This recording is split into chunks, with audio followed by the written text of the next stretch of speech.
Morning, we are down the unit today. Nothing too exciting going on, but I thought I'd take you along for the ride.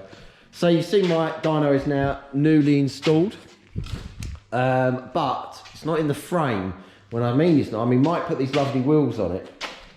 So it rolls, as you see, back and forth like a really weird big RC car.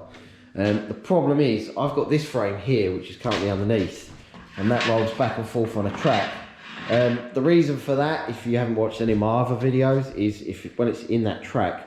So when I do front wheel drive stuff, obviously I reverse the car on here, and then the front wheel drive wheels fight against this roller, because these rollers are linked, and that's the one that the brake's connected to. So the car always has to fight against that roller. When I do rear wheel drive stuff, I take these ramps off, the little frame at the back goes outside, and the whole chassis slides back on the track back there. And then rear wheel drive cars obviously reverse up, sit in the rollers like this, and the back wheels fight again against that roller.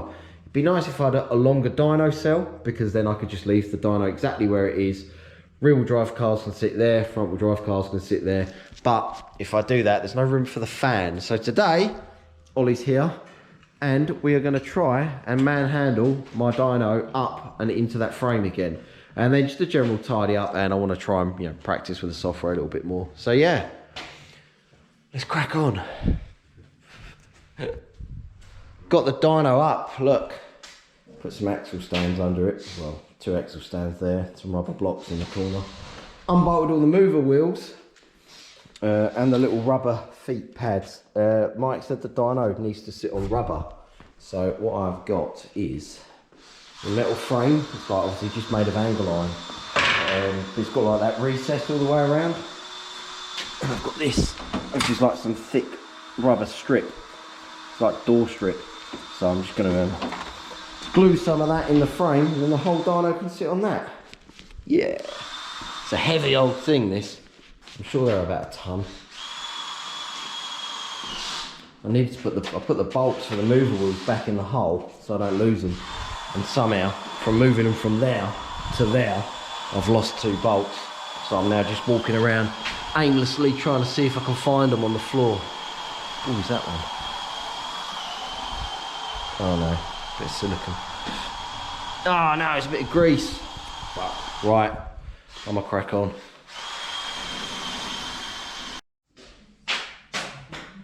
So this was our thinking. We were just gonna lift the dyno up here, because that's kind of the balance point, because all the weight's that end, and this end sort of counterbalances. But what happened, Ollie?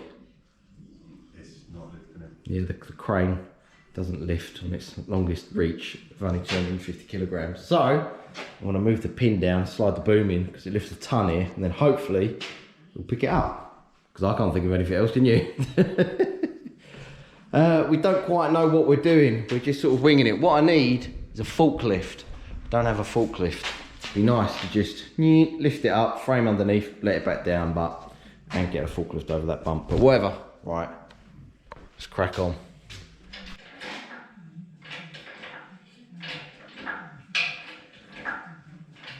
Woo! Don't like that noise.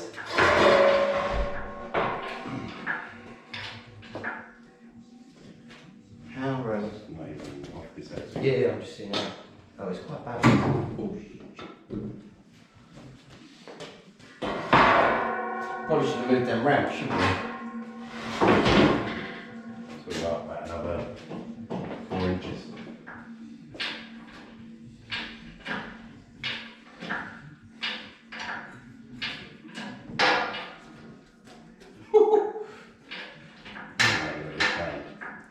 That is easy, it's right on the pivot, so as long as you don't get your feet near it.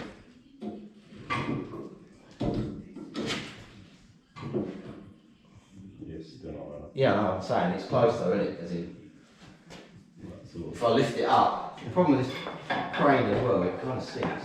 3. So do you want to lift that and I'll move the X down there? Yeah. Whoa! Ah, I'm not scared at all.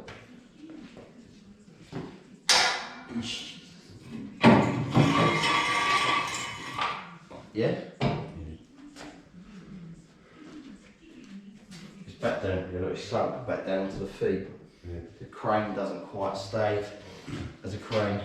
No, I mean, I can keep pumping. Do you think we should move them ramps so at least it's easier to just, you know what I mean?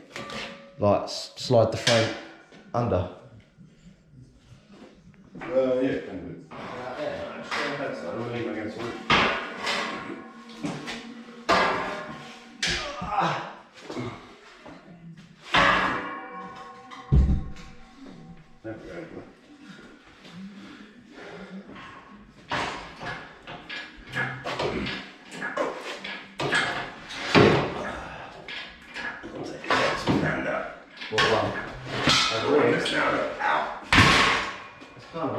Mind your fucking hands. There you're under. Shall I move the stacks for you? You've kind of got to. I'll just keep lifting it so I don't. Do you want me to lift it? I can lift the dyno up quick if you want to slide the frame under. You can if you want. Well, I'll just. Well, no, I'm saying you go down so it's not as. To that. Slide the frame in. Go right down there.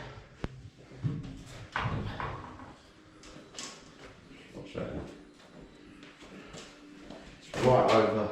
I know, I'll push it that way, but I'm hoping we can Going through the actually. wall, won't we? Yeah, that's what I'm hoping. It's going down itself, so if we just keep. I hope the little anarchy bolts are put inside in that frame. Can't we slide the frame this way? Oh, it's kind of on the rails, isn't it? It's on this So side. leave it there and then we can just fucking Right, round right, it. yeah. The closer we can keep it there. It's going down, so push it downward. Luckily, They're anarchy bolts on the end. they're not, are they? They might. We just have to Them ones don't on like these ones, they. just give it a. Makes me slightly jump every time it does that.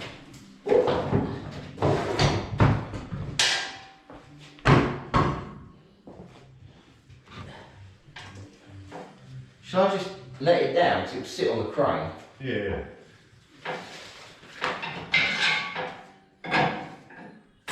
Whoops! But it's in the frame now. Nearly. Yeah, look, it's just on the crane now. On the leg, so if I get a little persuader, lever it over. You see my big lever bar? Not since last week. But where we left it is another story. Yeah, I can't remember where it is. Oh, that's a bastard. What's that? That's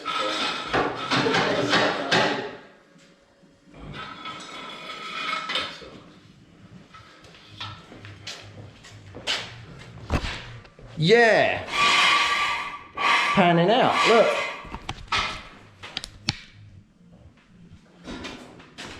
Just got to shunt it that way a bit and it'll fall in the frame. And then try and get the crane out from underneath. And it'll be back on the rail. Can't find my lever bar. It's here somewhere. I like what you've done with the shelf though, Ollie. It's a lot neat and not nicer, neat and tidy. Where is that lever bar? Ooh, hello. Aerial out. Right, let's crack on. Outputs, isn't it? So, I went on Amazon and I bought a HDMI splitter. Look, £8 of Amazon's finest. 1 in, 4 out, little power supply. What I didn't realise is, there is a new style of HDMI all of a sudden. Get a look at that. That's weird, isn't it?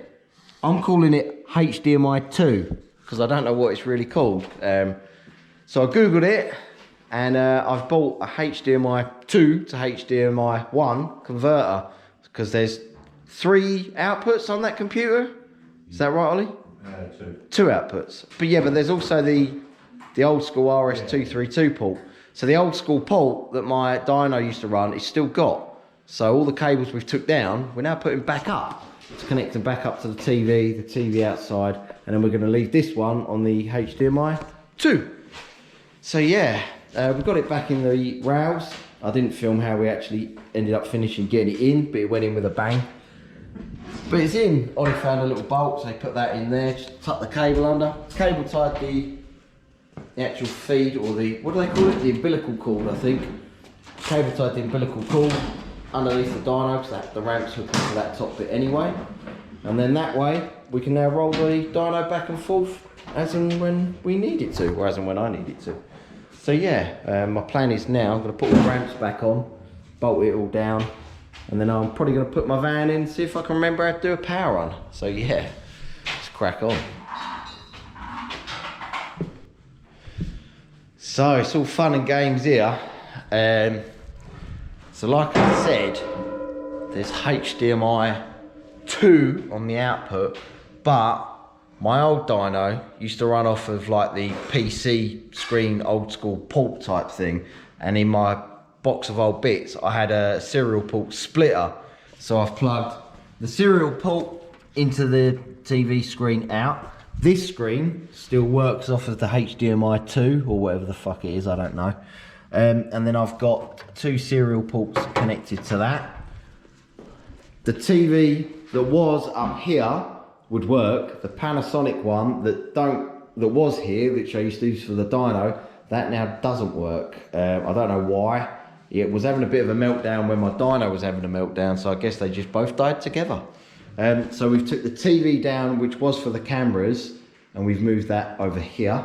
So now this works, but now I'm standing here looking at it, I feel like I want to treat myself to a bigger TV for this side, because it looks a little bit old school and dingy. So I might buy a bigger TV for here that I can hopefully connect obviously to the dyno, and then obviously the other cable that come out of the splitter goes up through the wall, and when you're standing outside you can see it out here. So yeah, this one's fine. This one can stay. I'm not bothered, but I want a nice big one there. Just don't know what the TV size limit is for my little electric flip down screen bracket. So yeah, right, I'm gonna have a tidy up, shift everything about, put the other ramps down, strap it all down, and then see if I can do a power run. Yeah.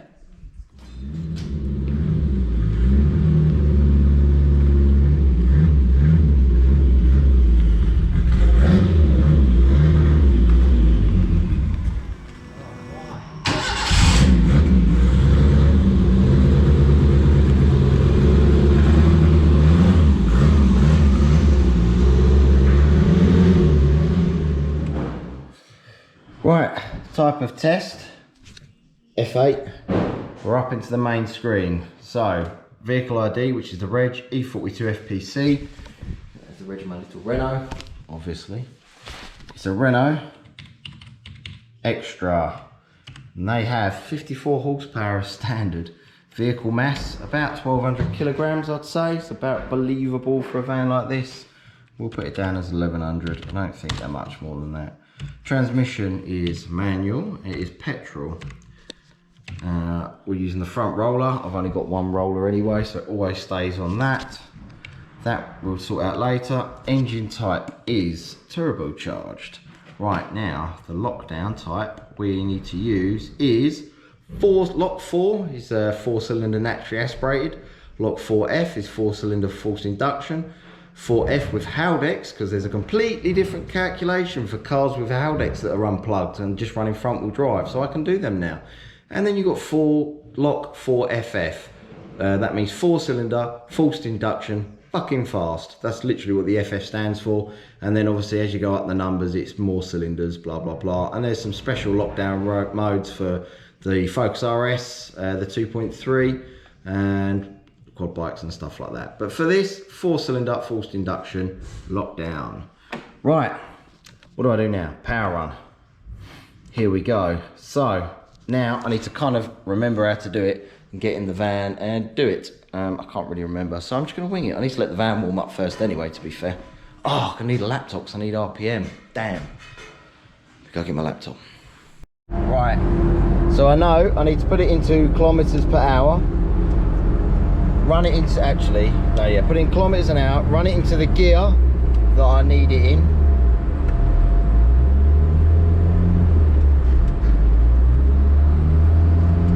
The handbrake on. So see we're getting close to kilometers an hour. Now I need to, where is it? Where is it? Where is it? Powerful speed.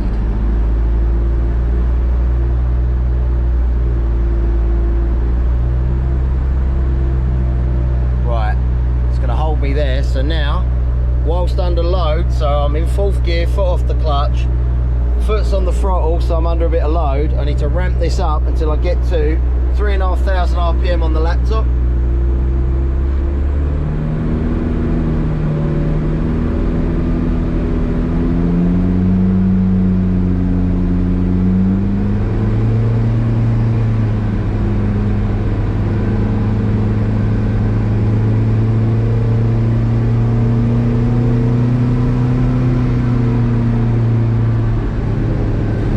Holding it 3,500 RPM, I need to press grab, and that will match RPM on here to RPM up there.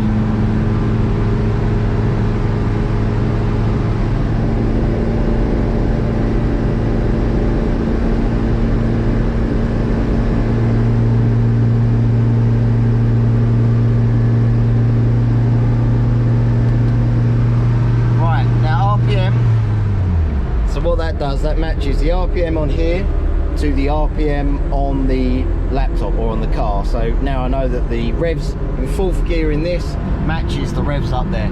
I'm not being very clear, but trust me, it makes sense to me. Shit, I've got a chip on my screen. Where'd that come from? Oh, that ain't gonna be annoying at all. Right.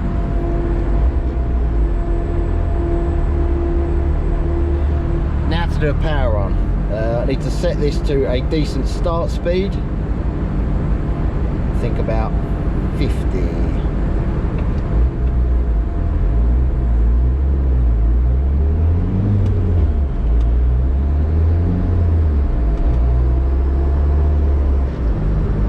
Maybe 50 is too high. I want RPMs to be about 1,500 RPM, I think.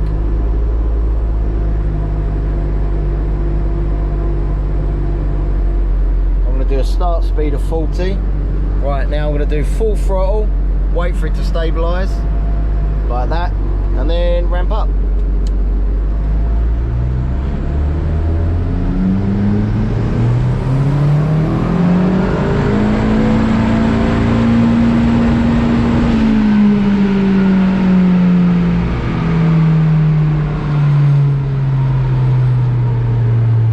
Hopefully some wheel spin there, because that was 145 horsepower. Gonna muck about with it. Right, been playing on the dyno. I've got a lot to learn. I'm just trying to get myself a bit more familiar with the software. Because the load control is slightly different on this software, so let me tell you a little story. So my van made 220 horsepower on my old dyno software. And I was pretty happy with that. I thought, yeah, that's believable. And then Mike come out when it went wrong. And Mike changed a few bits, changed the pit board. He got the dyno working, but I wasn't confident in it anymore. And I just went straight for his upgrade because I knew that it was only gonna be a matter of time before one day I turn up to work and my computer wouldn't turn on. So I knew that Mike did the upgrade. So I was like, I want to upgrade. I want to go with your, more modern PC, all up to date. It's really good support. He's only up the road. But he did calibrate my dyno on the old DOS software. And when I run my little van, it only made 180 horsepower. And I was a bit like, how comes it only makes 180 horsepower now? He's like, well, I have calibrated the dyno and I believe it to be accurate. He says, maybe your dyno was overreading very much slightly. I was like, wow, that sucks. My dyno was already known as a heartbreaker. So now I've moved over to his software. My van makes, on this dyno, 182 horsepower and 174 foot-pound of torque. So that makes me believe that my van actually only makes 180 brake, which, to be fair, I believe that. I'd rather my dyno be accurate rather than overread. If it overreads, you tend to attract the wrong kind of crowd, if you know what I mean. So I'd rather it be accurate so people don't just come to me to get overinflated figures. So yeah. Also, looking at this, I've got a feeling my turbo is a little bit too big. So this is boost here, we've got a bar there, and it holds, by the time it gets to holding out the boost, you're at 5,500 RPM. I kind of want it to make and hold peak boost a bit earlier, and I think it'll make the graph look a lot nicer, and it'll make the van drive a lot nicer. So I've put a load of timing into it, but it didn't really make much difference. It didn't debt, but it just didn't spool the turbo hard enough. I tried leaning it off, tried throwing some fuel in there. It didn't really make that much of a difference to the van. So I think I'm gonna look at, as this is just a little tiny van, and I don't want hundreds and hundreds of horsepower, I'm gonna look at putting an even smaller turbo on it and taking the Pulsar turbo off. Which is annoying, but I know I'll be able to get a bolt-on replacement for that anyway. So yeah, I'm still learning the dyno, but yeah, I'm gonna call it a day, because as you can tell, as always, I'm absolutely shad. So yeah, like, share, subscribe. Cheers guys. What do you want to see me do next? Let me know.